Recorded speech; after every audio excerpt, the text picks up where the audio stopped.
Vast swabs, Ranger Patrick here, continuing our discussion about Boston during the golden age of piracy and some of the most notorious pirates of the age. First up in our rogues gallery bears one of the era's most memorable names, Captain William Kidd. Ironically, Kidd went to his death in 1701, protesting his innocence. Was he a pirate and a murderer? Or simply the victim of bad luck, scapegoated by an embarrassed nation? Kidd was born in Scotland in 1655. During the 9 Years' War from 1688 to 1697, known as King William's War in New England, he acted as a legalized privateer, attacking French vessels in the Caribbean and off the coast of New England. He became friends with Benjamin Fletcher, then Royal Governor of New York, known for accepting smuggled goods. This kind of relationship with corruptible authorities eventually proved Kidd's downfall. Kidd became a well-respected shipowner in New York. Traveling to London on business in 1695, he was introduced to Richard Coote, then replacing Fletcher as the new Royal Governor of New York, Massachusetts, and New Hampshire. Kidd was asked to hunt down English pirates in the Indian Ocean.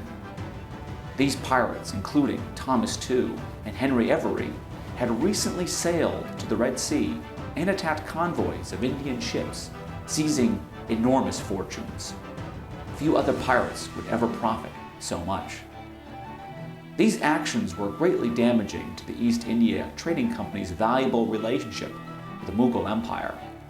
What better way of dealing with these pirates, perhaps even bringing back part of their plunder, than tasking a privateer, someone like Kidd? Kidd received his letter of marque to hunt down Tew and others in 1695. He equipped the vessel Adventure Galley and set sail in 1696 on a 3-year voyage. He never would meet up with either Tew or Every, however. Tew would be slain in battle, and Every would die penniless. The voyage got off to a bad start when Kidd's crew mooned a Royal Navy ship. Many of his hand-picked best sailors became ill, and Kidd had to replace them quickly in New York with sailors he neither knew nor trusted. On the way to the Indian Ocean, disease continued to plague the leaking ship. Sailors aboard a privateering vessel were not paid normal wages, but in a share of whatever prize was seized. No prize, no pay. Many of the sailors grumbled they might go home with nothing. Clearly stressed, Kidd killed one of his own gunners in an argument by beating him to death with a bucket. Afraid of mutiny and realizing he couldn't sail back to England empty-handed, Kidd began to plunder ships off the West India coast, eventually seizing his biggest score, the Quito Merchant. To make things confusing, the prize was a Mughal ship owned by Armenians with an English pilot and passes from the French East India Company. By now, word had reached England that Kidd was making things worse for the East India Company, and he was declared a pirate. A political change in Parliament resulted in Kidd becoming an embarrassing liability to those who had financed his mission. Kidd changed ships and sold or hid much of his plunder, hoping to use it later as a bargaining tool.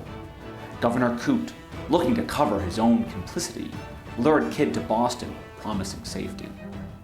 Kidd was arrested, however, in Boston on July 6, 1699, and placed in the Old Stone Prison on what is today Court Street. Kidd spent almost a year shackled in solitary confinement.